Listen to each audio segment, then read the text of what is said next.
Salam alaikum Azul Flaoun. Bonsoir.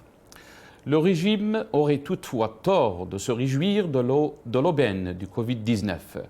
L'exploitation de la pandémie pour réimposer une chape de plomb sur la société et réprimer le mouvement de contestation, cette épidémie a été la bouée de sauvetage du régime. Ce que le régime ignorait de l'autre côté, c'est qu'il doit aujourd'hui gérer un séisme sanitaire majeur dont le coût humain risque d'être dramatique compte tenu du délabrement du système de santé. Pénurie de moyens de protection pour les soignants, hygiène défaillante, personnel soignant insuffisant et sous-équipement des laboratoires hospitaliers dont rares ceux qui peuvent assurer les tests de dépistage faute de répondre aux normes de sécurité indispensables. Mise à nu par le Covid-19, cette incurie est dénoncée depuis 20 ans à coups de grève à répétition par des médecins et des internes des hôpitaux, au point que leur mobilisation fut des moteurs du Hirak.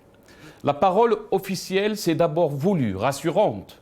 La situation est sous contrôle, assurait Tebboune le 17 mars dernier. 5 jours après le premier mort du Covid-19, 3 semaines plus tard, les chiffres officiels font état au 14 avril 2020 de 2070 cas de coronavirus et de 326 morts.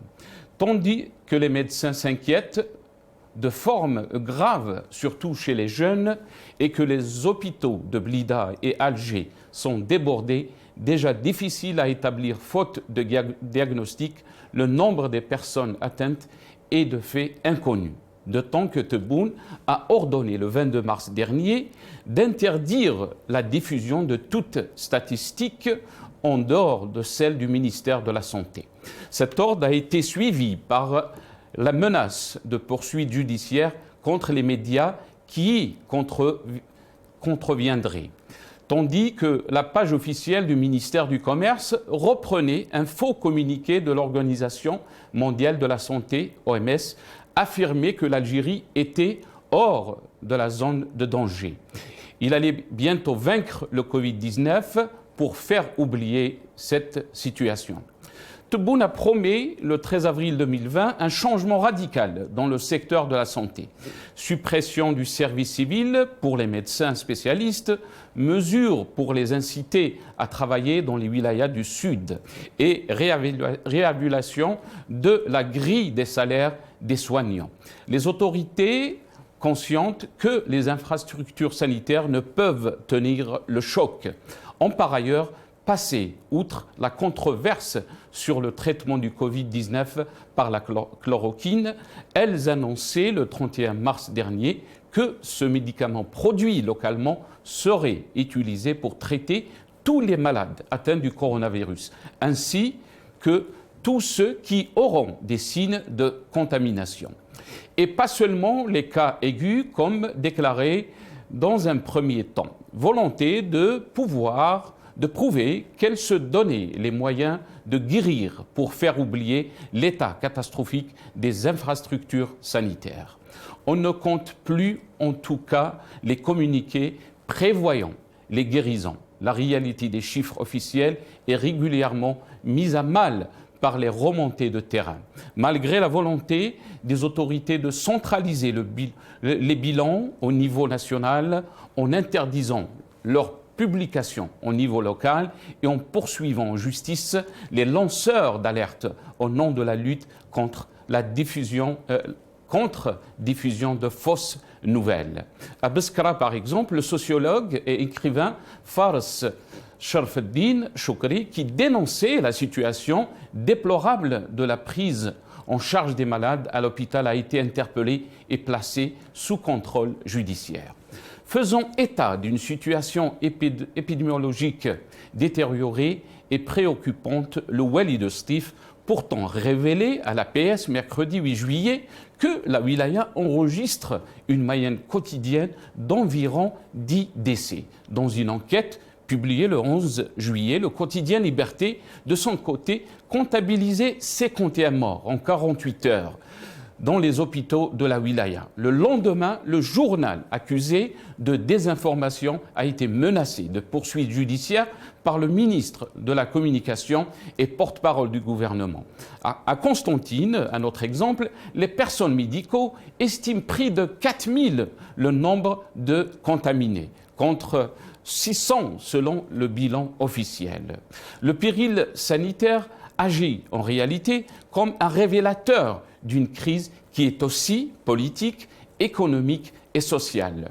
L'Algérie est capable de résister à l'impact de crise, à commencer par assurer le gouvernement, avant que Tebboune n'évoque la vulnérabilité de l'économie en raison de notre négligence à se libérer à la rente pétrolière et dénonce, non sans cynisme, les mauvaises pratiques comme le gaspillage et l'esprit de fainéantise et de surconsommation, sans souffler mot de ce qui, le clientélisme, le népotisme et la corruption au sommet de l'État, rend l'Algérie ingouvernable depuis l'indépendance. L'existence d'un double pouvoir, celui décisionnaire de l'armée et celui illusoire d'un président chargé de l'intendance et ne pouvant agir sur les dossiers sensibles que dans le cadre défini par les décideurs militaires et les services de renseignement. Aujourd'hui, même si les autorités peuvent arguer que la situation sanitaire, économique et financière n'est pas meilleure dans les autres pays, l'Algérie s'achemine vers une zone de tempêtes multiples. Des chaînes de télévision bien connues pour leurs accointances avec le pouvoir nous diffusent des absurdités à pousser une vache à s'asseoir sur sa bouse. Lorsqu'un wali s'adressant au peuple s'interroge s'il ne serait pas préférable de mourir de faim que du Covid, il y a de quoi s'arracher les cheveux. Quand une dame sortie du néant prétend guérir le virus avec du tabac à sniffer, il y a de quoi s'arracher une jambe. Quand un président annonce ces chiffres virtuels sur les revenus en agriculture de 25 milliards de dollars et en 25 autres milliards de dollars en hydrocarbures et encore 60 milliards de dollars dans les caisses de l'État, alors qu'on n'arrive pas à payer les éboueurs, les retraités, les 10 000 dinars promis, il y a de quoi s'arracher la tête. Quand celui-ci prétend aussi que le système médical algérien est le plus performant en Afrique, alors que nos médecins meurent de ce virus dans leur lieu de travail. Là, il y a de quoi aller vivre sur la planète Mars. Quand le mensonge devient une norme, la vérité devient un péché, disait Ma'amri.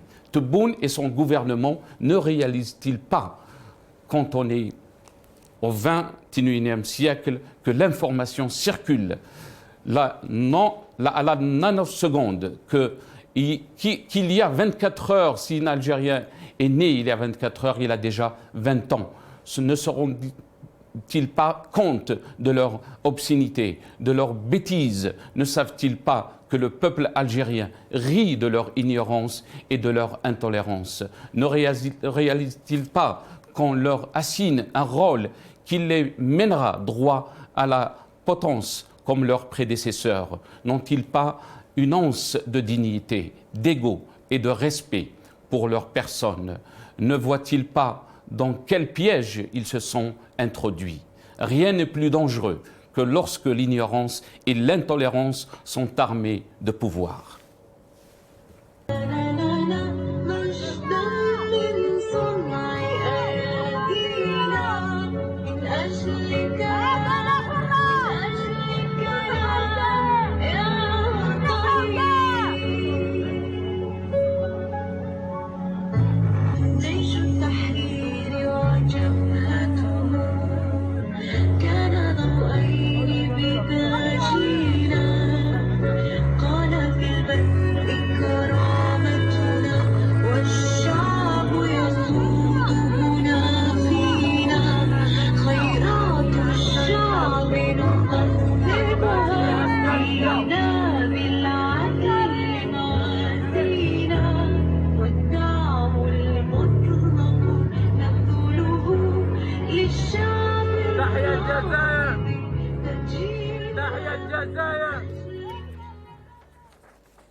Les images que vous venez de voir, c'est les images de Londres aujourd'hui. Donc la diaspora algérienne s'est mobilisée, comme chaque samedi et dimanche.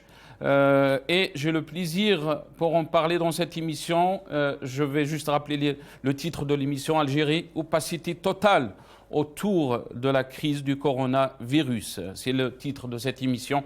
Et pour en parler, j'aurai le plaisir d'avoir Dr Houssine Aït Mohamed, médecin infectiologue depuis Paris, via Skype. Dr Houssine Aït Mohamed, bonsoir et merci d'avoir accepté notre invitation. Bonsoir Nasser, bonsoir à tous nos téléspectateurs. Merci. Et j'aurai aussi le plaisir d'avoir dans cette émission Dr Kamel Daoudi, chirurgien depuis Tizi Ouzou. On aura aussi le plaisir d'avoir Azdine Toumi, militant politique. Azdine Toumi est avec nous, on me dit. Azdine Toumi, bonsoir. Merci d'avoir accepté notre invitation. Bonsoir, cher ami, bonsoir à tous les téléspectateurs et bonsoir à tous vos invités. Merci pour votre invitation. Merci Azdine Toumi. On aura aussi Dr Mohamed Khandaq, médecin et cadre du RCD depuis Alger. Je vais commencer cette émission avec vous, Dr Houssine Aït Mohamed. Merci encore une fois d'avoir accepté cette invitation. Alors, ma première question, quelle est votre impression par rapport à la gestion du Covid-19 en Algérie? On nous sort tout le temps cette phrase « ne vous inquiétez pas, la situation est sous contrôle ». Docteur Houssine Aït Mohamed. Nasser, je crois que vous avez fait un excellent tour d'horizon de toute la situation sanitaire en Algérie. Et moi, ma première réflexion, c'est que j'ai envie de dire où va-t-on? Comme on dit où va-t-on? Et y a-t-il un pilote dans l'avion ou est-ce qu'il y a du personnel de bord dans cet avion appelé l'Algérie? Parce que ça suffit maintenant. Ça fait 6 mois et le décompte est macabre de 1400 morts en Algérie avec plus de 40 000, je crois 43 000 infectés. Et il y a de quoi quand même pour une population de 40 millions, un peu plus, c'est beaucoup, c'est énorme. Et le pire de ce qui nous arrive en Algérie, qui est pire que le Covid-19, c'est de l'autosatisfaction.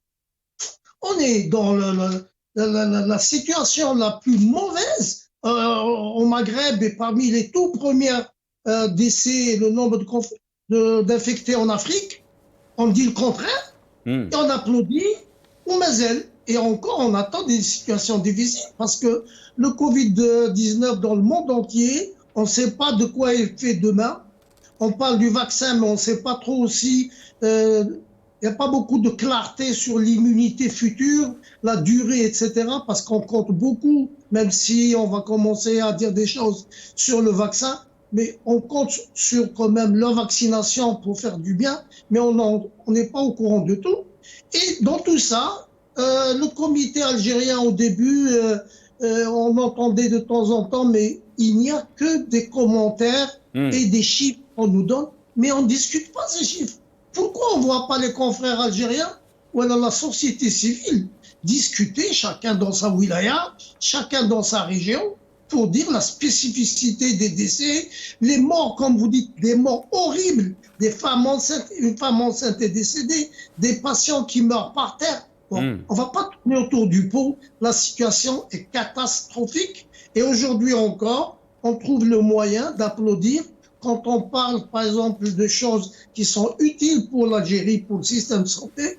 On met des gens en prison, Drarni, demain, il y en a d'autres encore. Ça suffit. Le problème numéro 1 du Covid, c'est un problème de confiance entre le peuple algérien et ses dirigeants. S'il y a moyen d'un côté ou d'un autre, la confiance revient, parce que pour le moment, elle n'y est pas.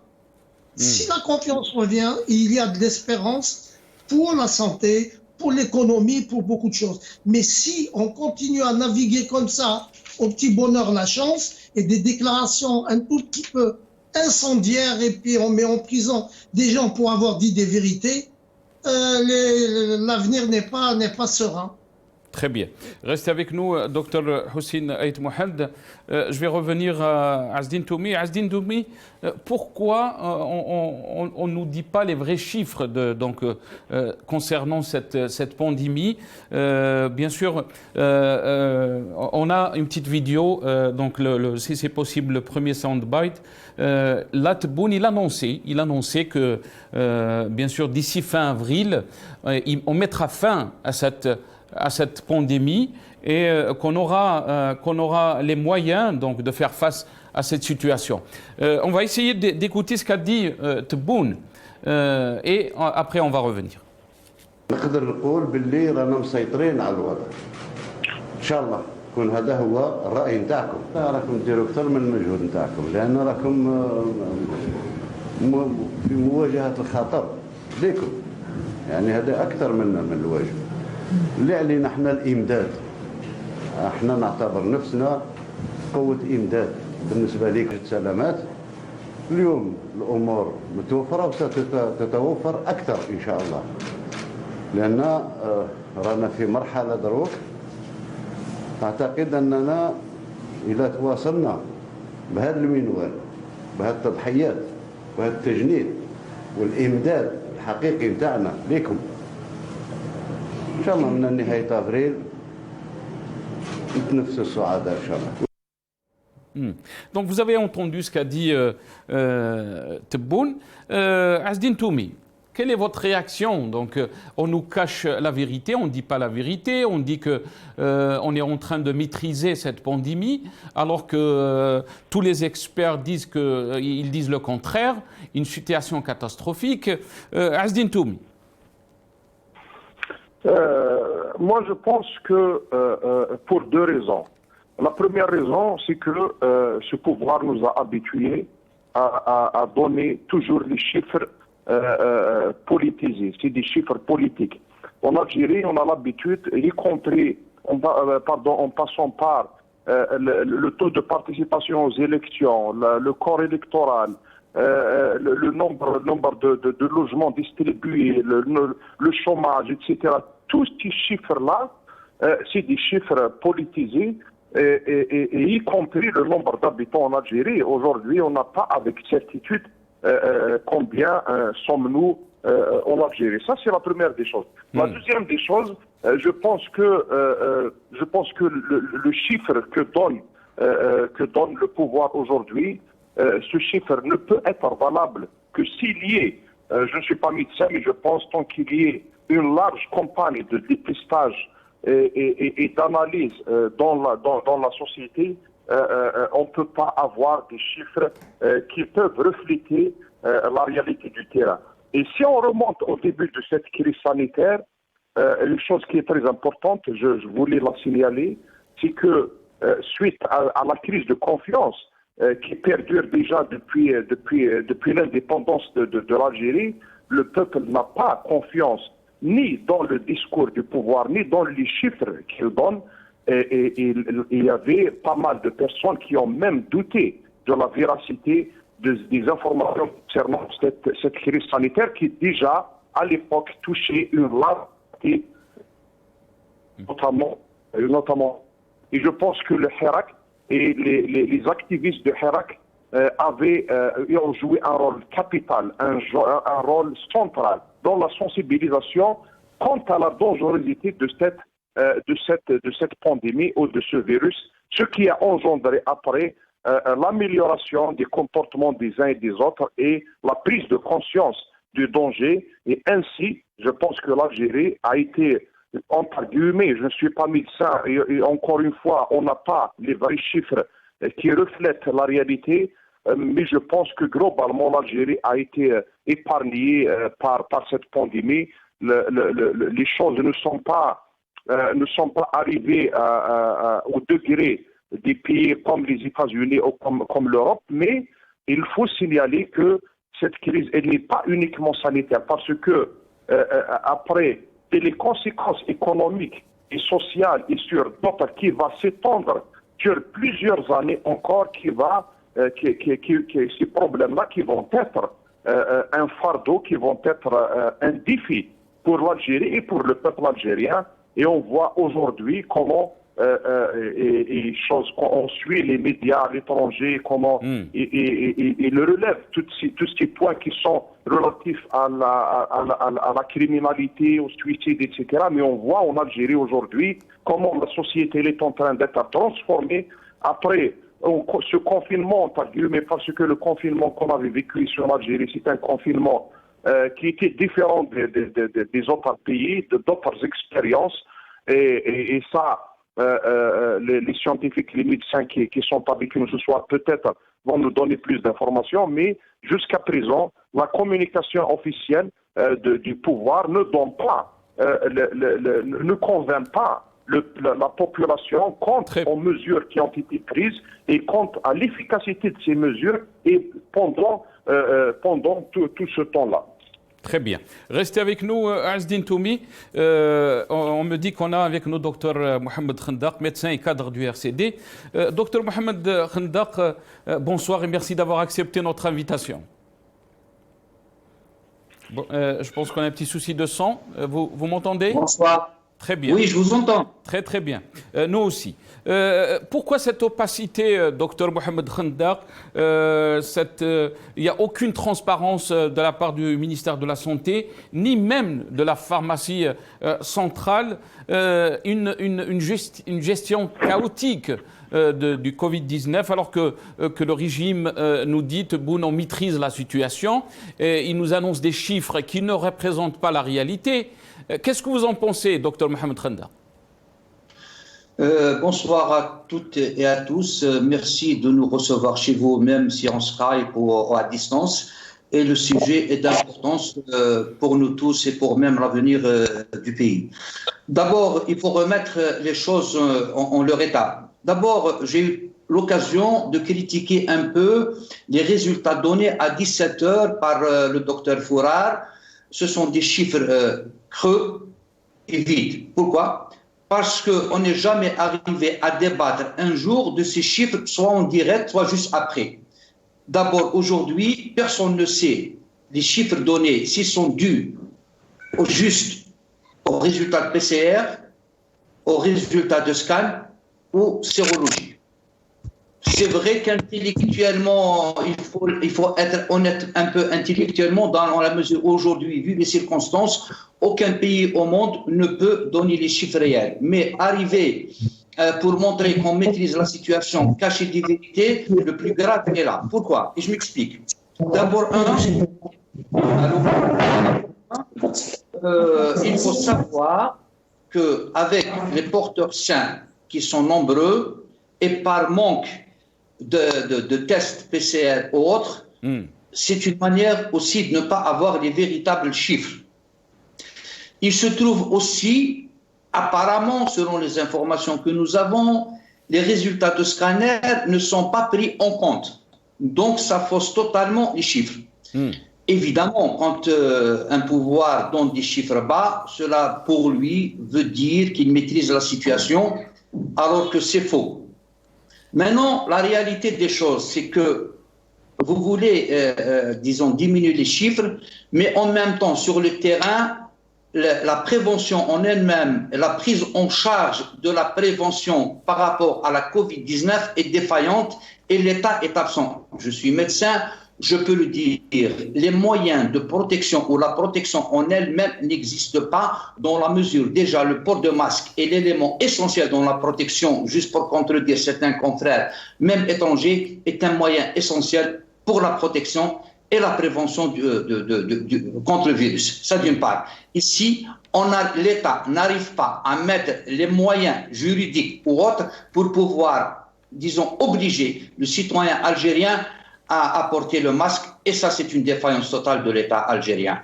Moi, quand j'entends le chef de l'État aujourd'hui dire « nous maîtrisons, Inch'Allah, la situation », je l'espère pour tous, parce que ça a des conséquences catastrophique sur l'économie nationale et l'ensemble des familles algériennes, mais toujours est-il, c'est vrai qu'il n'y a pas le rush des débuts que nous avons vu par rapport au nombre.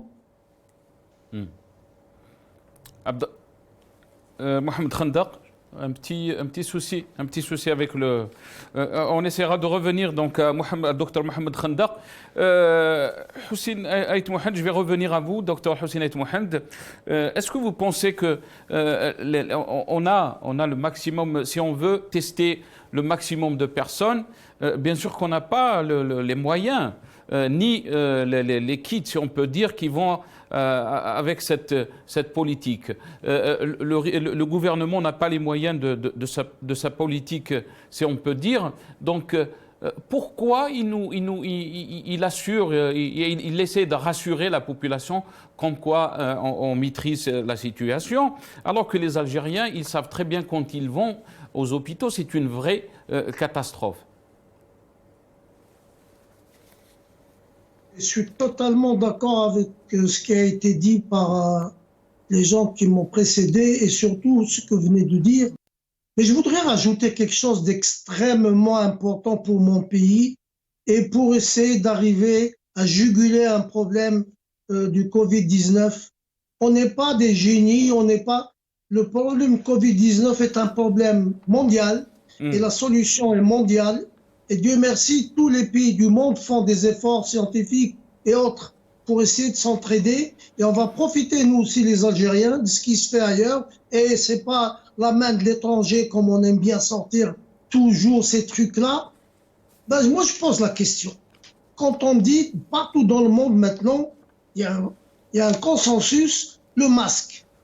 Ben, dans le masque, toutes les politiques mondiales agissent pour essayer de faire admettre le masque et de manière sérieuse et en quantité suffisante.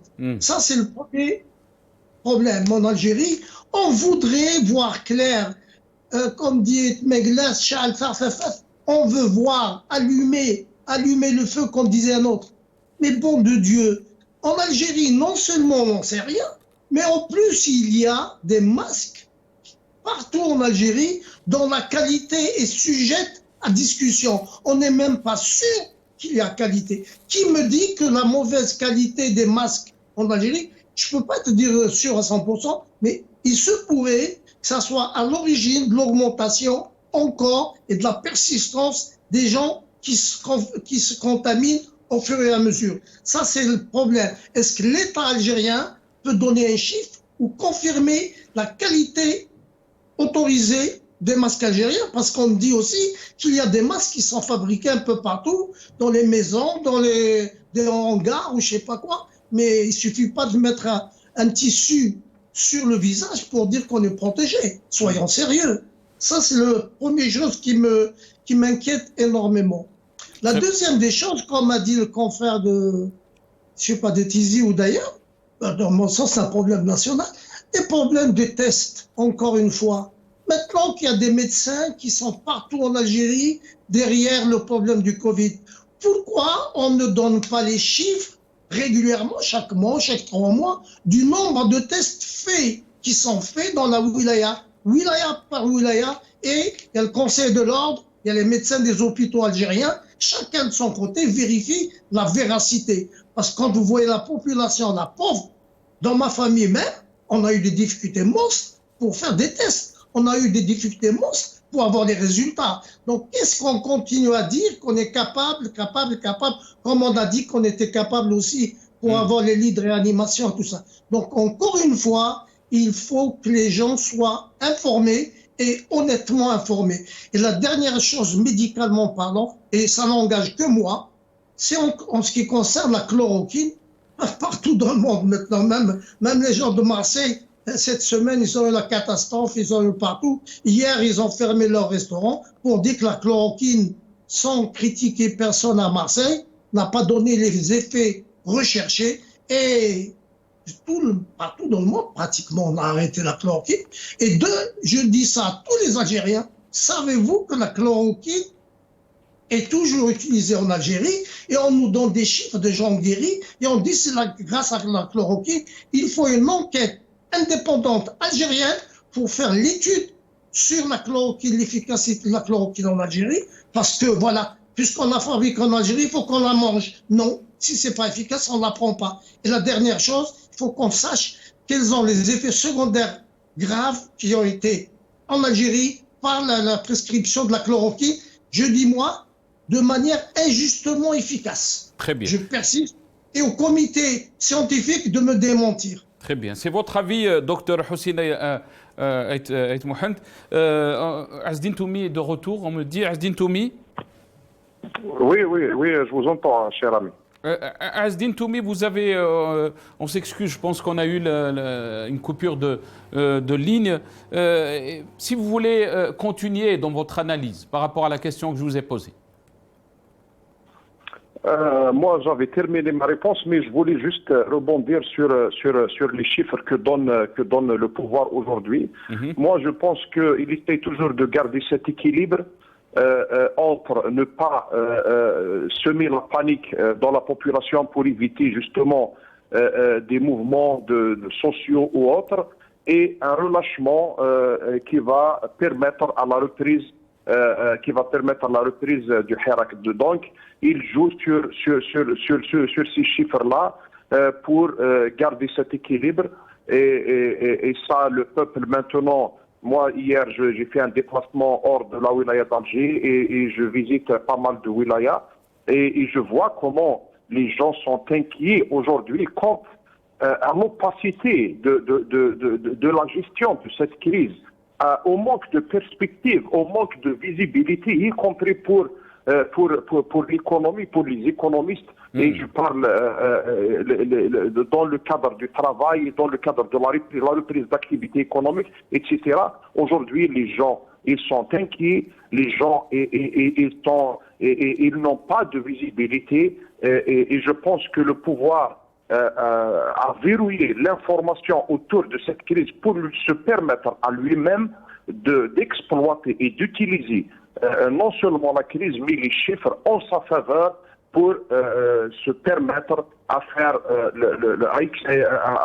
à exécuter son agenda, à exécuter son plan dans le cas parce que tout le monde sait que la crise majeure que vit l'Algérie aujourd'hui, c'est une crise politique. Cette crise sanitaire, elle touche pas uniquement l'Algérie, elle touche tous les pays du monde et comme l'avait dit notre cher médecin, la solution, elle est mondiale. La crise, elle est mondiale et la solution ne peut être que mondiale avec la concurrence de tout le monde dans le monde entier. Donc aujourd'hui, on n'est pas isolé. Mais on n'est pas isolé, mais Azdine Toumi, il faut être responsable aussi de sa politique quand on gère une pandémie et quand on essaie d'avancer des chiffres qui ne représentent pas la réalité. On va essayer juste d'entendre cette vidéo où Tebboune parle des médecins algériens.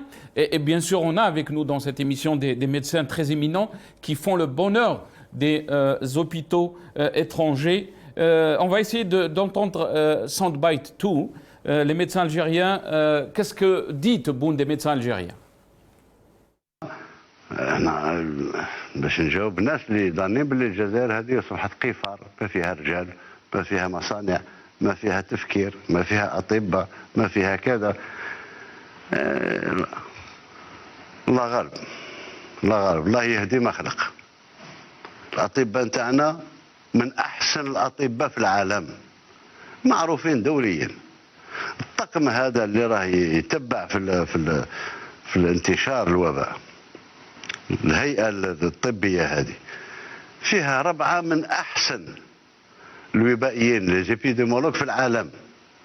فيها مسيو إيبولا اللي حارب ومعترف له دوليا من كل الدول في محاربته والقضاء على فيروس إيبولا. يجي واحد مجهول الهوية ينتقد سلك طبي، راهم يكذبوا علينا. راه الطبي ما يكذبش، وانا عندي علاقات معهم. عمر واحد ما يقدر يفرض عليهم باش يقولوا الشيء اللي ماهوش متقنين به. عندنا الاطباء تاعنا، عندنا الوسائل تاعنا، عندنا الاموال تاعنا، باقي لنا الانضباط الانضباط الانضباط الانضباط. Azdine Toumi, restez avec nous. Je vais donner la parole. Je pense qu'on me dit qu'on a avec nous docteur. Il faut que je trouve Docteur Kamal Daoudi, chirurgien qui est avec nous depuis SCAP, depuis Tizi Ouzou. Docteur Kamal Daoudi, merci d'avoir accepté notre invitation. Marhaba bik. Merci beaucoup, M. Joudi, et bonsoir à tout le monde. Bonsoir, je salue d'abord le peuple algérien. Je salue votre télévision et je salue l'activité pour laquelle vous êtes en train de vous débattre. Merci beaucoup, docteur. Essayons que vous allez nous éclairer sur la situation, bien sûr, en Algérie concernant cette pandémie. Bien sûr, on a Mohamed Khandaq qui est de retour aussi. Mohamed Khandaq et docteur Kamal Daoudi, bien sûr, on a entendu une vidéo de Tebboune qui dit que les médecins algériens sont parmi les meilleurs médecins au monde. Et ça, on le sait, bien sûr que les médecins algériens sont très compétents, mais le problème, c'est la politique qu'il y a derrière et qu'on pousse ces médecins à aller à l'étranger, qu'on ne leur donne pas les moyens de faire bien leur travail. D'abord, je vais commencer par vous, docteur Kamal Daoudi. Qu'est-ce que vous en pensez? Écoutez, là, moi, je vais c'est-à-dire aborder ce sujet sur deux volets. Il y a le volet de la politique de santé publique, la gestion de la politique de santé publique. C'est un volet à part. Et vous avez la politique de gestion de la pandémie Covid-19, c'est un autre volet à part. Donc, en ce qui concerne la politique de santé, moi je l'ai dit il y a 10 ans de cela à la radio locale, où à ce jour je suis peut-être interdit d'audition. Donc, j'avais parlé des échecs totaux de la politique de santé publique en Algérie. Quand vous avez des gestionnaires des structures hospitalières avec des gens qui ont un niveau de collège et qui sont même directeurs de santé de wilaya, et qui en face d'eux, vous avez des éminents médecins dont la majorité a fui le pays par rapport au système politique. Donc là, c'est un point. Quand vous avez la politique des chiffres qui est mise en exergue devant la réalité que vit le citoyen, quand on a un rendez-vous pour une hospitalisation, il faut la carotte et la bannière pour trouver une place dans un établissement vétuste, dans un établissement surchargé, où donc là est une réponse aux gestionnaires qui parlent d'une politique de santé meilleure dans le monde, dans une région, dans une contrée de ce monde. Maintenant, je reviens succinctement au Covid.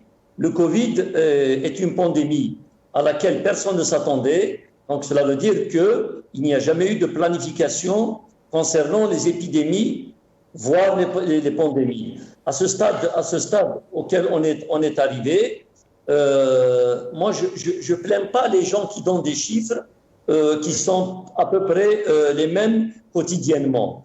Mais alors que quand ils avancent des chiffres pareils, nous sachons que nous sommes tributaires de l'étranger concernant les moyens diagnostiques et les moyens thérapeutiques. Vous savez que même le Zitromax, qui est un médicament qui est maintenant les épidémiologues et les infectiologues disent qu'il a fait son effet. Effectivement, peut-être qu'il a fait son effet, comme l'hydroxychloroquine. Il est quand même sur les marchés rarissimes. Ce n'est pas une critique, mais c'est une réalité, c'est une vérité, parce qu'on est en train de le prescrire à des gens qui refusent d'y aller dans les structures hospitalières publiques. Ils viennent dans les structures privées, même voilà la maison. On adopte le traitement. Ce traitement, sans pour autant faire, parce qu'un médecin est avant tout un clinicien. Être clinicien, c'est apprendre sa sémiologie de A à Z. Donc, quand on apprend sa sémiologie de A à Z, on ne peut pas se tromper devant un syndrome grippal. Un syndrome grippal, il a des symptômes qui sont spécifiques à lui. Maintenant, le Covid a rajouté quelque chose, c'est des lésions sur le plan anatomopathologique qui sont un petit peu désastreuses sur les terrains immunodéprimés, comme les grippes saisonnières, elles tuent tout ce qui est immunodéprimé comme personnage. Donc, sur ce point, moi, je dirais qu'il n'y a pas de corrélation clinique et épidémiologique. La réalité des choses, perdre 9 personnes par jour, c'est quand même beaucoup.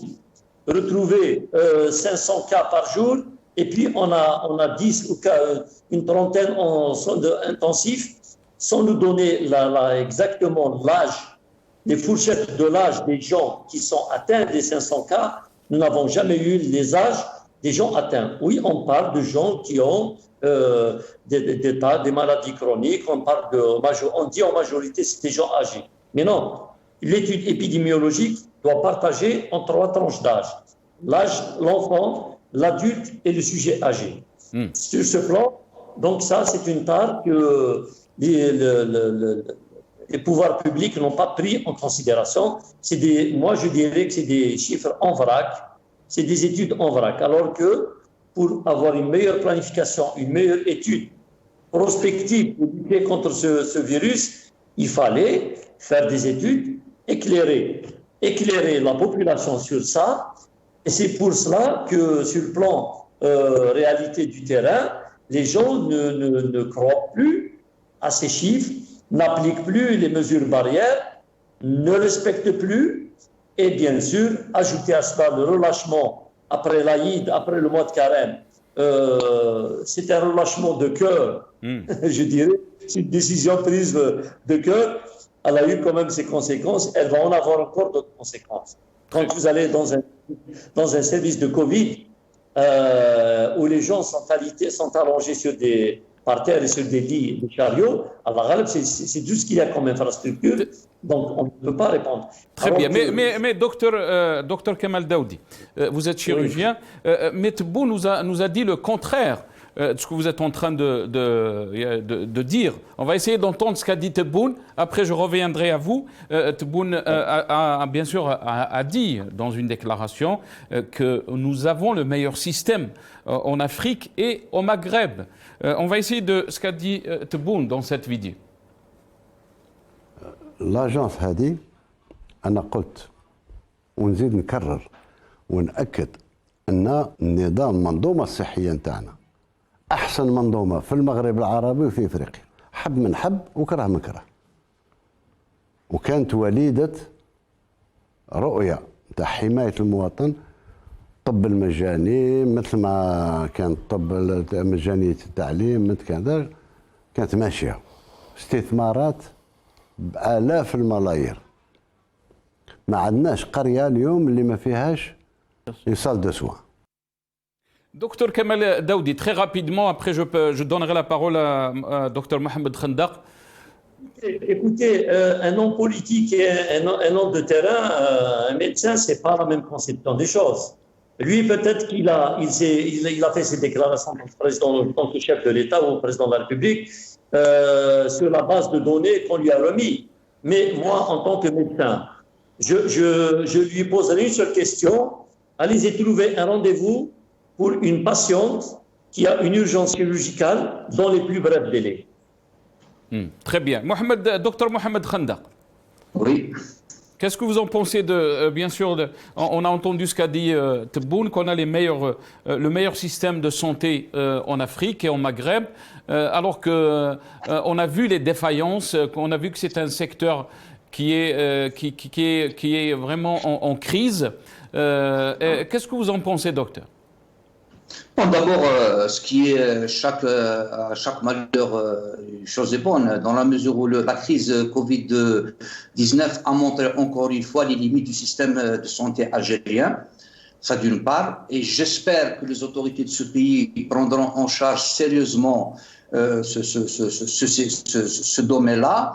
Et puis, quand vous avez au niveau des frontons des établissements hospitaliers, ministère de la Santé et de la réforme hospitalière, ces responsables pensent que la réforme hospitalière, c'est la construction d'établissements. Alors que non, peut-être oui, il y a ça.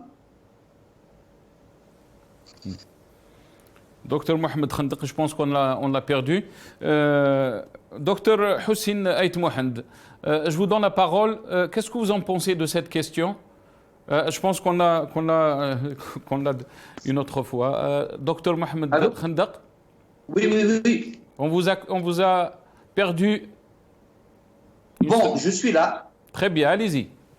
Donc, d'abord, comme le disait mon confrère avant, il y a d'abord la question de la gestion de la ressource humaine.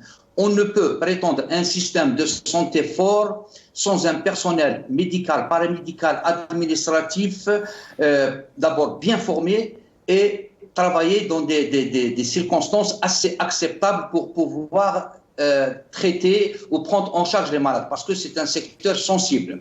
Maintenant, quand j'entends le chef de l'État dire que nous avons le meilleur système de santé, d'abord, il est malheureux de se comparer à des pays africains et même à des pays du Maghreb, ou comme la Tunisie ou le Maroc, par rapport aux moyens qu'a l'Algérie. Et ces pays-là n'ont pas les mêmes moyens financiers qu'a eu l'Algérie et à ce jour. Ça d'une part. Troisièmement, honnêtement, je l'invite à aller voir certains pays d'Afrique, et surtout les pays anglo-saxons, en Afrique même, comment leur système de santé a évolué. La question qui se pose aujourd'hui, et soyons sérieux, ce n'est pas les discours qui vont changer les choses, ce ne sont pas les intentions qui vont changer les choses, ce sont des actes. Ou bien, cette crise nous permettra de donner ou de réexpliquer ou de créer un autre système de santé capable de répondre aux exigences de l'heure et à la santé des Algériens, ou bien on arrête de spéculer sur cela. L'occasion m'est donnée aussi de vous dire que quand on veut, d'abord, il faut qu'on soit un pouvoir légitime pour pouvoir être accepté par la population. Aujourd'hui, et les amis l'ont dit auparavant, il ne peut y avoir de changement à cause de la crise de légitimité et le manque de confiance qu'il y a. Vous savez, quand des citoyens vont aux hôpitaux et crient la zizanie, c'est vrai qu'il est impensable pour moi d'accepter qu'un personnel médical ou paramédical soit agressé. Mais il faut voir aussi les citoyens, qu'est-ce qu'on leur propose comme moyen de traitement et de prise en charge. Il y a de quoi parfois perdre la boussole et l'être humain est ainsi fait. Qu'est-ce qu'il faut dire aujourd'hui encore? C'est est-ce que les responsables de ce pays et à leur tête le chef de l'État sont capables de donner, et je ne connais pas de système aujourd'hui ou de secteur ou de département qui va mieux que la santé. Tous les domaines sont maintenant dans un état catastrophique. Il y a des réunions qui se font, il y a des discours d'intention, mais depuis le 12 décembre, moi personnellement, en tant que cadre politique, je n'ai pas vu, je n'ai pas entendu une action palpable dans tel ou tel domaine pour pouvoir avancer. Et le secteur de la santé est dans la même situation. Est-ce qu'aujourd'hui, le plus important, c'est de multiplier le nombre de ministres ou de secrétaires d'État pour gérer ce secteur-là, ou carrément prendre des décisions courageuses pour pouvoir avancer et donner une meilleure santé aux Algériens? Mais Dr Mohamed Khandaq, Tebboune a parlé, a dit qu'on a mis en place un organisme de suivi sur donc cette pandémie et que c'est des docteurs très éminents qui sont en train de suivre ce qui se passe en Algérie. Et pour lui, donc tout est bien, tout est sous contrôle. Monsieur, est-ce que vous pensez qu'installer des professeurs, des techniciens dans une commission à l'échelle centrale peut régler le problème de la pandémie avec tous les moyens nécessaires pour pouvoir répondre comme moyen de protection et les moyens que demande le personnel de la santé pour répondre à la pandémie? Non. Les commissions, vous voulez installer des commissions avec les meilleurs experts, sans moyens, qui vont avec, le résultat sera nul. Très bien. Restez avec nous, Dr Mohamed Khandaq. Je reviendrai à vous, Dr Houssine Ait Mohand. Dr Houssine Ait Mohand, vous êtes en France et vous avez vu les populations sortir, bien sûr, et dire qu'ils n'étaient pas contents des mesures par rapport au Covid-19, que la situation était pas facile pour eux. Il y a un impact économique qu'on va essayer de développer aussi dans cette émission. Mais les Algériens, bien sûr, on nous dit... en Allemagne, en Angleterre aussi, ils sont sortis. Mais en Algérie, on ne laisse pas les Algériens s'exprimer. On leur dit, vous inquiétez pas, on est en train de gérer. J'espère qu'avec ce que vous venez de dire, les autorités vont entendre votre appel et qu'ils vont laisser les Algériens s'exprimer dans la rue, mais avec les conditions d'attention pour le Covid. Le problème numéro 1 pour le moment, c'est le Covid. Mais après, les Algériens savent parler et savent revendiquer. Moi, j'ai une chose qui me tient à cœur et je mourrai avec ça. On a déjà répondu, moi-même j'ai répondu à M. Tebboune, كيفاش قال فرح اللي فرح واللي قرح واللي ماشي يقرح. Comment on doit prendre ça? C'est-à-dire que nous, si on voit de l'injustice, manque de possibilités, on doit se la fermer pour être algérien? Eh ben non. Il faut qu'on parle et dire la vérité. Voilà ce que c'est qu'un Algérien, M. Tebboune. Vous n'allez pas nous mettre du sparadrap sur la bouche parce qu'on dit des vérités. Ça, c'est la première des choses. La deuxième des choses, je voudrais savoir combien de personnel médical, paramédical et tout ce qui est relation avec la santé qui sont morts depuis que le Covid est en Algérie, c'est-à-dire depuis le 25 février et le premier mort là en Algérie. Aujourd'hui, on veut des chiffres. Combien sont décédés? Et la dernière question que je pose aux décideurs, c'est que la rentrée scolaire arrive, même en Algérie, dans le monde entier.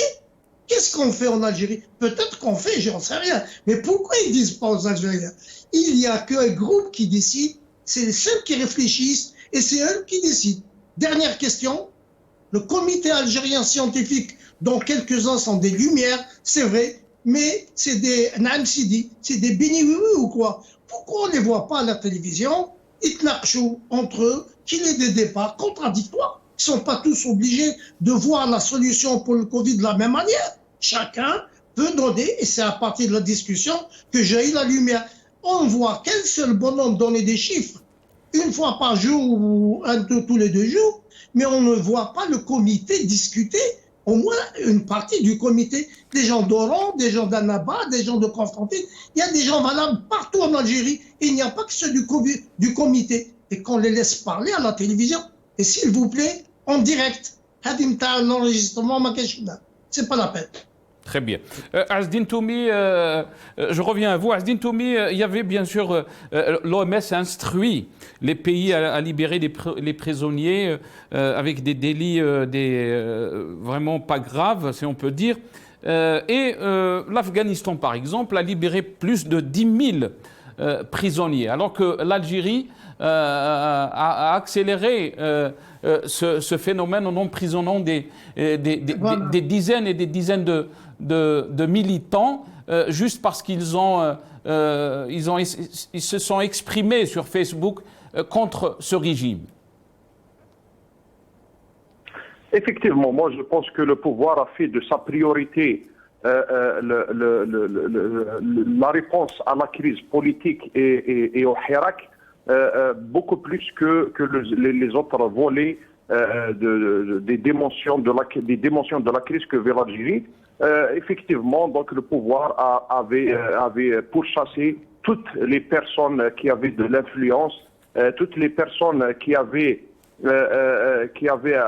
un apport sur les réseaux sociaux ou sur le terrain susceptible de garder ou de maintenir cette flamme, de maintenir cette dynamique du Hirak pour éventuellement le retour du Hirak. Donc il a profité de cette situation parce que, moi je l'avais dit, le pouvoir avait trouvé l'occasion de se donner une couverture juridique pour réprimer les manifestations. Aujourd'hui, on voit comment il y a des manifestants qui ont été poursuivis pour chef d'inculpation de mettre la vie d'autrui en danger, etc. Donc dans le cadre des mesures de confinement, dans le cadre des mesures sanitaires, etc.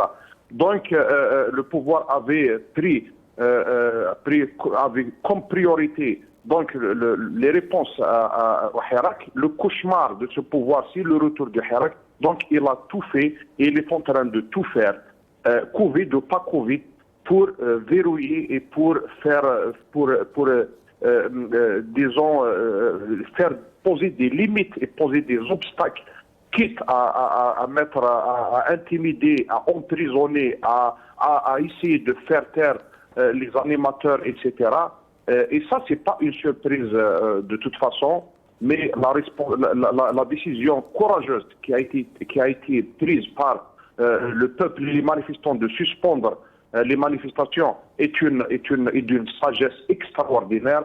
Ça prouve que ce peuple a atteint un niveau de conscience extraordinaire. Et c'est pour cette raison qu'aujourd'hui, on peut dire que ce pouvoir, il se trompe dans les solutions qu'il essaye de se trouver à lui-même pour se sortir de la crise. La crise que vit le pouvoir est une crise profonde. Elle n'a pas de solution. La solution à la crise du pouvoir, c'est son départ définitif et de remettre le pouvoir entre les mains du peuple pour que demain ce peuple puisse exercer, exercer la démocratie et exercer ses droits pleinement. Je voulais revenir sur le fait qu'ils disent que le système de santé algérien est parmi les meilleurs. Pourquoi les responsables algériens se soignent à l'étranger? On le savait il y avait même des responsables dans la santé elle-même qui se soignaient. Il y avait des directeurs d'hôpitaux algériens qui se soignaient à l'étranger, etc. Donc, il ne faut pas qu'aujourd'hui, entendre écouter ce genre de discours. Ça, c'est un discours populiste qui est destiné à la consommation, disons, on sait elle est destinée à qui, et puis la majorité du peuple algérien aujourd'hui ne peut pas croire à ce genre de discours. La seule chose à laquelle le peuple croit, c'est à ce qu'il vit quotidiennement, quand il va à l'hôpital, quand il va à l'école, quand il va à l'université, quand il monte dans un bus, quand il monte dans un train, quand il est dans une gare, dans un aéroport, etc. Et on voit comment l'Algérie et puis tous les pays du monde, cher Nassar, tous les pays du monde ont pris des décisions importantes, non seulement par rapport à la santé, au système de santé dans le cadre de cette crise, mais par rapport à l'économie, par rapport à la souveraineté nationale. Mais Azdin Toumi, on a vu ces pays, là vous parlez des pays du monde, on a vu aussi beaucoup plus en Europe aussi, aux États-Unis, des populations sortir pour essayer de manifester par rapport à leurs droits, alors que les chiffres des décès dus au Covid-19 sont très très élevés par rapport aux chiffres avancés dans notre pays. Pourquoi ils ne laissent pas aussi de l'autre côté les Algériens sortir et manifester concernant leurs demandes de droits ou... Toutes les réponses que le pouvoir est en train de donner par rapport à cette crise, dans le cadre que ce soit des catastrophes naturelles, dans le cadre du chômage, dans le cadre de cette crise sanitaire, et dans le cadre de ce qu'ils appellent les zones d'ombre, etc. Donc c'est pour contenir la colère de la population, c'est pour contenir les mouvements sociaux. Le pouvoir aujourd'hui est là comme priorité le non-retour du Hirak, et parce que le retour des mouvements sociaux, si les Algériens sortent dans la rue pour un motif, pour n'importe quel motif, même dans le cadre d'un mouvement social, le pouvoir voit ça comme étant une amorce, voit ça comme étant un élément déclencheur qui peut permettre au Hirak de revenir. C'est pour ça que le pouvoir aujourd'hui, il répond. Même quand on voit comment ils sont en train de limoger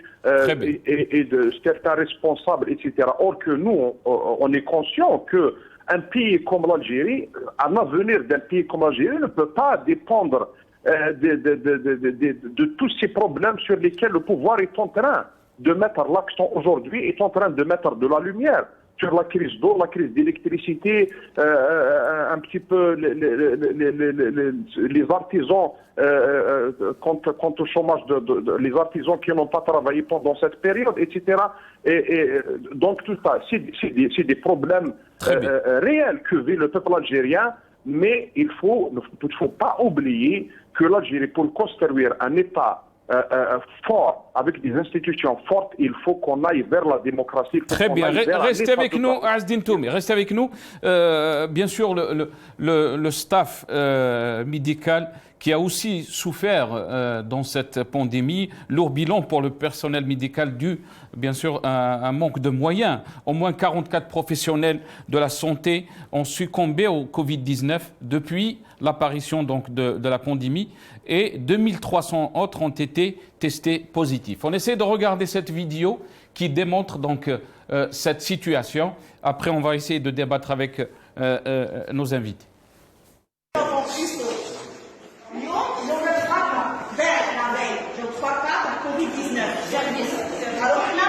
البيرسونال باراميديكال لي زوبي هذا حنا الضحايا تاع كوفيد 19 حنا البروبليم الاول اللي غادي نهضروا عليه راكم تشوفوا فينا الماتيريال اللي عندنا بافيت مشروحه بالراحه بلوز طايبه قشنا تاع الخدمه ما سويناش لي توني الاولى لي دون راكم تشوفوا هذا مشروع من برا حنا شنو نطالبوا شويه لينا نروحوا نخدموا روحوا خدموا حنا الضحايا عندهم جهه ندفع alors premièrement normalement تاعنا j'espère que 20 personnes راهم présents 20 personnes راهم اوكي الاولى matériel nécessaire زوجة l'hébergement الثالثه tout le monde travaille. Docteur Kamal Daoudi, le personnel médical livré à lui-même un manque de moyens. On a vu donc ce personnel à Oran, l'hôpital d'Oran. Qu'est-ce que vous avez à dire? Vous savez, Nasser, il y a un problème, c'est que durant le couvre-feu, au mois de mars, j'avais été interviewé par un journaliste de Liberté, où il y a eu toute une page sur la crise du Covid, sur la stratégie à adopter, à savoir ce que le confinement avait besoin de mesures d'accompagnement. Et le personnel qui est le premier à faire face à cette pandémie exigeait des moyens matériels, des moyens humains. Malheureusement, ce n'est pas le fait d'annoncer le décès d'un infirmier, d'un médecin, un confrère ou du professeur Sahmed que Dieu les accueille en son vaste paradis. C'est une perte humaine, c'est une perte scientifique. Ce n'est pas, le malheur n'est pas de dire voilà, nous avons perdu tel ou nombre de faire le constat. Mais il faut trouver des solutions urgentes pour parer à ça. Et la défaillance était dans le manque flagrant.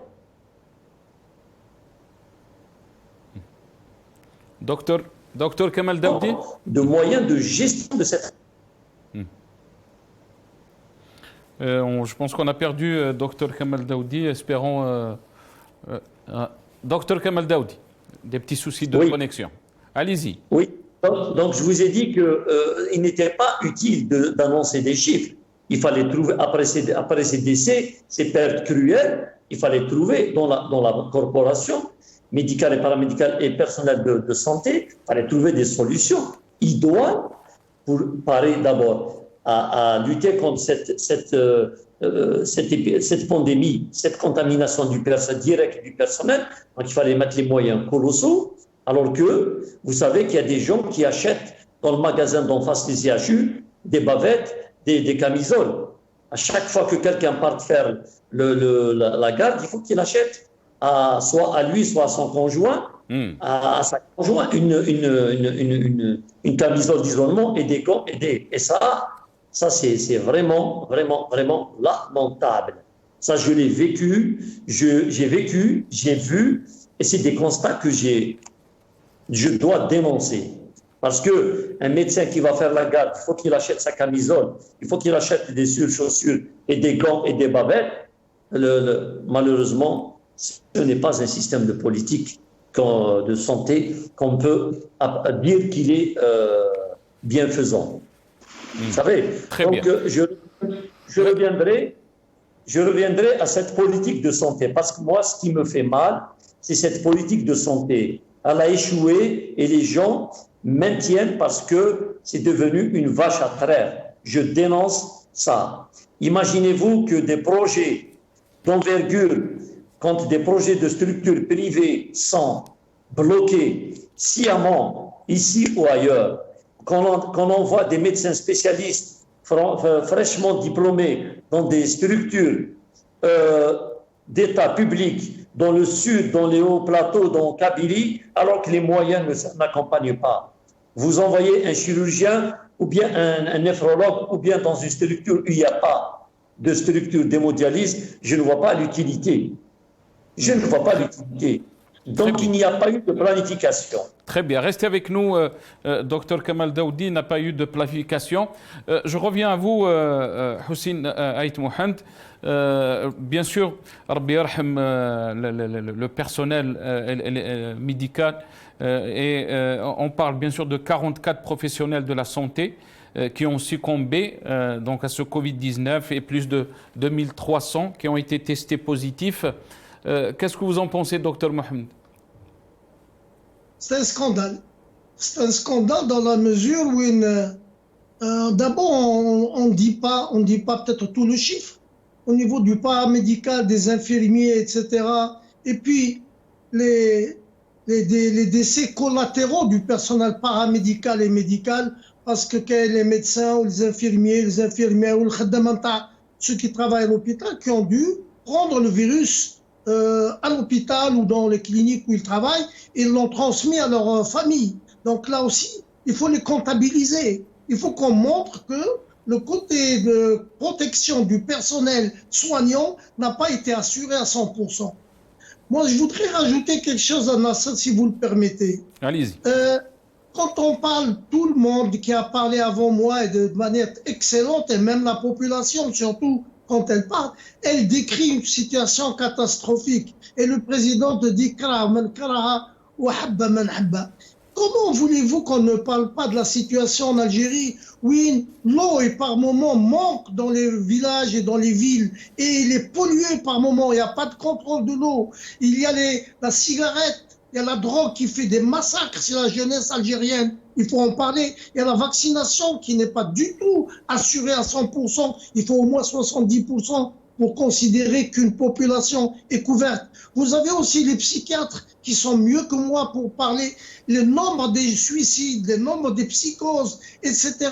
a grimpé énormément en Algérie, sans compter tout ce qui peut nous arriver comme microbes nouveaux. Les hépatites en Algérie, elles avancent aussi, etc. Donc voilà, Monsieur le Président, tout ce qui nous dérange. Et on profite de ce Covid-19 qui, j'espère, arrêtera de faire le décompte macabre et que l'Algérie redémarre. Mais tant qu'on ne parle pas de ces choses qui ne vont pas bien, tant qu'on nous traitera de tout ce qu'ils veulent, nous n'arrêterons pas, ou Inch'Allah, le Covid, ou remplacer quelque chose de très bien en Algérie, c'est le Hirak. Très bien. Docteur Mohamed Khandaq, à vous la parole. Beaucoup disent que le Covid a mis à nu le régime dans toutes ces politiques.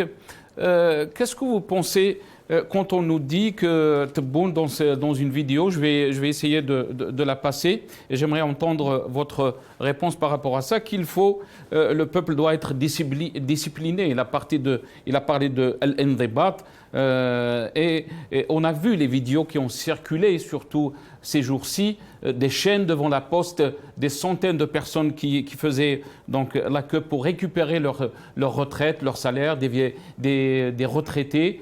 Et bien sûr, tout ce qu'on a vu comme conséquence, bien sûr, à cette situation, manque de liquidité, problème d'eau, Internet. On va essayer d'écouter cette vidéo et je reviendrai. Oui, d'accord.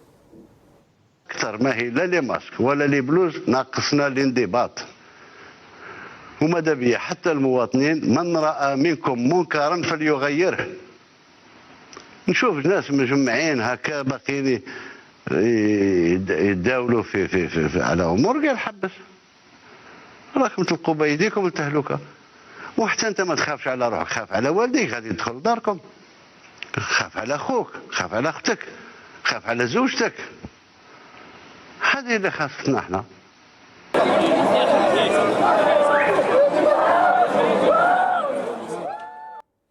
Docteur Mohamed Khandaq, une incohérence totale dans ce que dit Tebboune et la réalité sur le terrain.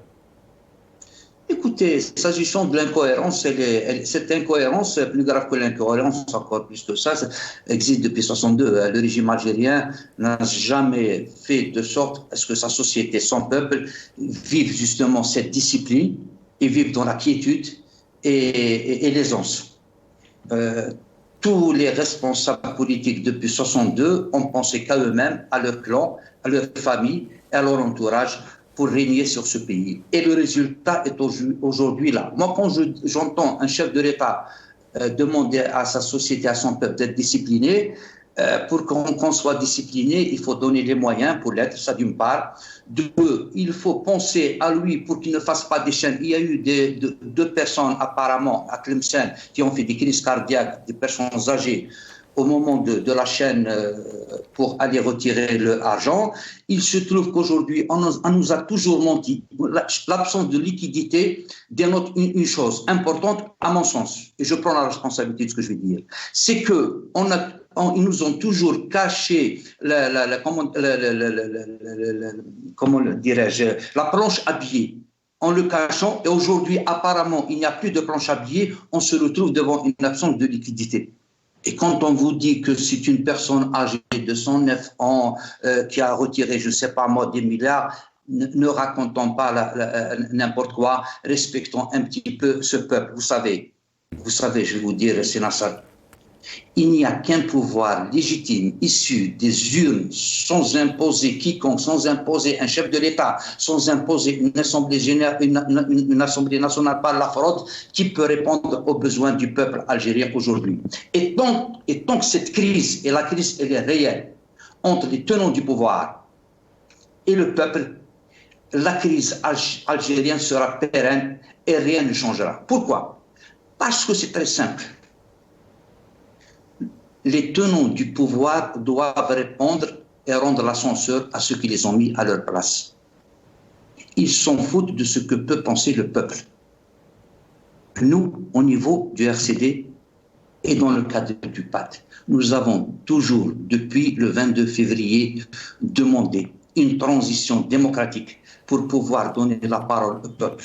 L'histoire de la Constitution, encore une fois, elle est imposée, comme a été imposé le 12 décembre.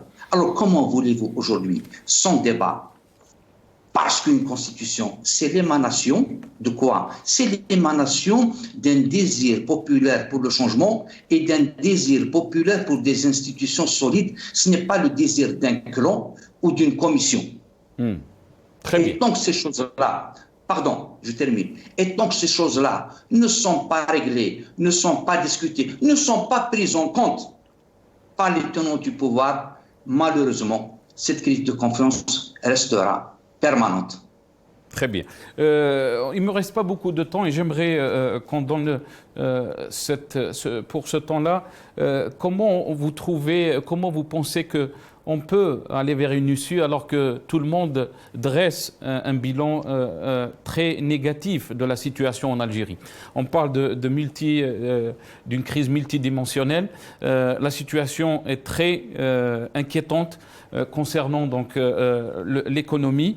Plus de 7 millions d'Algériens qui travaillent dans le privé risquent d'être licenciés, d'avoir des problèmes. Il n'y a pas d'aide aux entreprises, alors que Tebboune nous parle que nous n'avons pas un problème d'argent.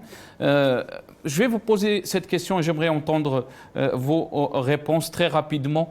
Comment vous voyez l'issue, bien sûr, de cette situation? Beaucoup disent bien sûr que tout est lié à la situation politique. Je commencerai par vous, Azdin Toumi. Oui, effectivement, la crise centrale autour de laquelle tournent tous les autres problèmes que vit notre pays, c'est la crise politique. Il y a un problème de démocratie aujourd'hui en Algérie. La preuve, le peuple algérien s'est mobilisé pendant plus d'une année pour revendiquer ce changement profond dans la manière d'exercer le pouvoir en Algérie, en instaurant la démocratie, en construisant un état de droit. Mais cette crise sanitaire finira par disparaître, ça c'est une certitude, avec vaccin, avec médicaments, je ne sais pas, je ne suis pas médecin, mais un jour elle va disparaître. il y aura des conséquences graves sur le plan économique et social dans la société algérienne, dans toutes les sociétés du monde d'ailleurs.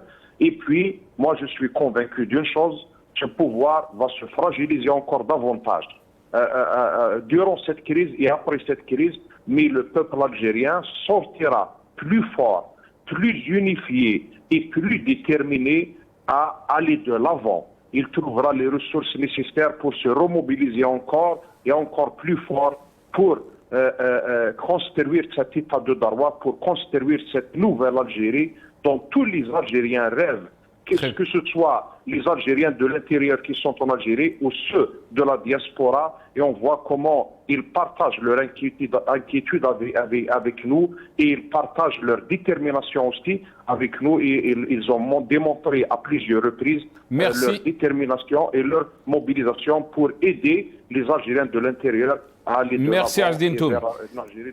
À vous, docteur Hussein Ait Mohand, qu'est-ce que vous en pensez? Comment vous voyez l'issue? On vit une situation très difficile. Vous êtes tous les trois médecins. On parle bien sûr d'un secteur qui est malade, mais cette maladie, bien sûr, elle touche tous les secteurs en Algérie. Qu'est-ce que vous en pensez, docteur Hussein Ait Mohand? Elle touche tous les secteurs en Algérie, mais vous venez de le dire. Donc pour moi, un pays, il a trois bases, mais tout est important en Algérie. Mais la santé, la justice et l'enseignement, pour moi, c'est des piliers quand même, tout en parlant de l'armée, de l'union entre les Algériens. Moi, je le souhaite, et je souhaite vivre jusqu'à voir ça. C'est l'union de tous ceux qui aiment l'Algérie, la main dans la main, et des nouveaux présidents véritablement démocratiquement élus et qui aiment leur pays, et on a marre des clans. Très bien. Docteur Kamal Daoudi.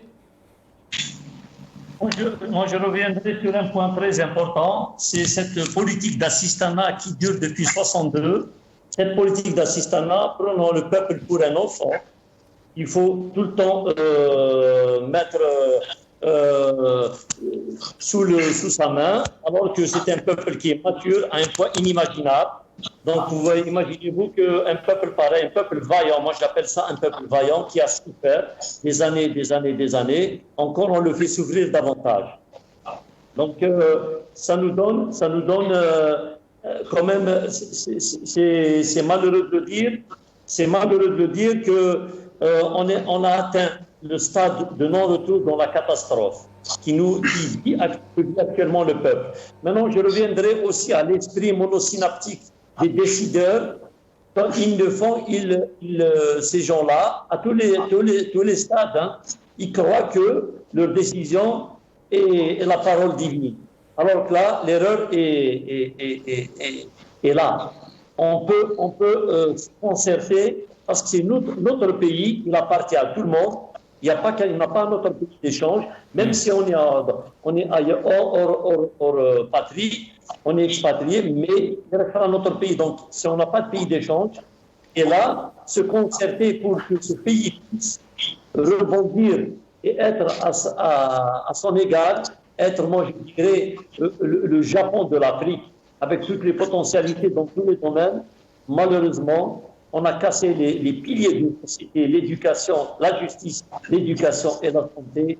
Hélas, on va dire par Dieu va essayer de nous protéger. Inch'Allah, docteur Daoudi. Inch'Allah. Le dernier mot à vous, docteur Mohamed Khandaq. Très bien. Bon, moi, un petit peu, j'ai un peu la chance d'avoir une double casquette en tant que médecin en retraite et cadre politique. Donc écoutez, on a assez parlé de la santé, et la santé est aussi un département malade, comme beaucoup d'autres départements qui sont liés. Si on peut débattre des heures et des heures, et ce qui est anormal, c'est un groupe qui doit décider pour 40 millions d'Algériens. Ce n'est plus normal. Il y a pour le moment, avec ce que nous avons vécu depuis le 22 février, il n'y a qu'une période de transition où il doit y avoir une réconciliation avec les gens sincères, honnêtes, démocrates, pour pouvoir discuter et trouver les solutions. On revient à la chose suivante, c'est de revenir au peuple. il n'y a que le peuple qui doit choisir sa destinée. Et merci. Merci, docteur Mohamed Khandaq. Et on termine avec ce que vous venez de dire. Il n'y a que le peuple qui choisira sa destinée. Et je pense que le peuple a compris ça le 22 février 2019. On est arrivé donc à la fin de cette émission. Merci à docteur Kamal Daoudi, chirurgien, qui était avec nous depuis Tizi Ouzou. Merci à vous, docteur Houssine Ait Mohand, médecin infectiologue, qui était avec nous depuis la France via Skype.